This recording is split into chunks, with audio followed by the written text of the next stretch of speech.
Assalamualaikum warahmatullahi wabarakatuh.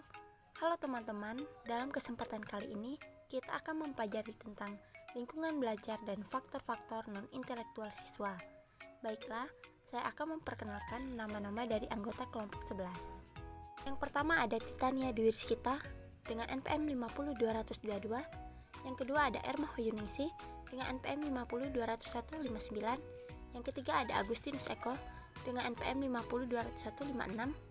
Dan yang terakhir ada Wiliana Saputri dengan NPM 5020181. Baiklah teman-teman, terlebih dahulu kita harus mengetahui deskripsi dari lingkungan belajar. Yang pertama, pengertian dari lingkungan.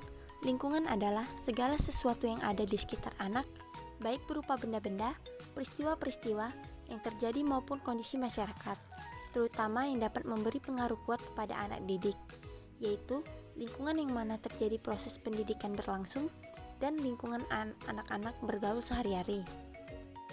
Selanjutnya, pengertian dari belajar. Para pakar pendidikan mengemukakan pengertian yang sedikit berbeda antara yang satu dengan yang lainnya. Namun demikian, mengacu kepada prinsip yang sama, yaitu setiap orang yang melakukan proses belajar akan mengalami suatu perubahan tingkah laku dalam dirinya. Satunya Slameto, ia mengemukakan belajar adalah suatu proses usaha seseorang yang dilakukan untuk memperoleh suatu perubahan tingkah laku yang baru secara keseluruhan sebagai hasil pengalamannya sendiri dalam interaksi dengan lingkungannya. Pengertian lingkungan belajar. Secara sederhana, pengertian lingkungan belajar ialah suatu tempat atau suasana keadaan yang mempengaruhi proses perubahan tingkah laku manusia. Tentu manusia tersebut adalah siswa sebagai subjek yang berada di lingkungan tersebut. Lingkungan belajar oleh para ahli disebut dengan lingkungan pendidikan. Lingkungan belajar memberi pengaruh kepada proses dan hasil perilaku siswa, baik secara langsung maupun tidak langsung. Baiklah, adapun beberapa aspek dalam lingkungan belajar yang dihadapi oleh siswa. Yang pertama, lingkungan keluarga. Seperti yang telah kita ketahui, bahwa keluarga merupakan lingkungan pertama yang dikenal oleh manusia ketika baru lahir di dalam kehidupan, sehingga tepat bila dikatakan bahwa keluarga merupakan lingkungan pertama yang dikenal anak dalam pertumbuhan. Yang kedua, ada lingkungan sekolah. Lingkungan sekolah adalah lembaga pendidikan formal yang dimana terdapat kegiatan belajar mengajar berlangsung. Seorang pakar dalam bidang pendidikan menyatakan bahwa kondisi lingkungan sekolah juga dapat mempengaruhi kondisi belajar. Yang terakhir, ada lingkungan masyarakat atau lingkungan sosial. Lingkungan masyarakat atau lingkungan sosial tidak kalah pentingnya dari lingkungan keluarga dan juga lingkungan sekolah. Karena di lingkungan masyarakat inilah kita diajarkan bagaimana bertingkah laku dalam hidup bermasyarakat atau bersosial dengan lingkungan sekitar. Selanjutnya, ada faktor-faktor non-intelektual siswa. Beberapa penelusuran yang dilakukan, adapun beberapa faktor-faktor non-intelektual dalam belajar siswa, yaitu sebagai berikut. Pertama, ada sikap terhadap belajar. Diketahui bahwa sikap adalah kecenderungan orang untuk berbuat.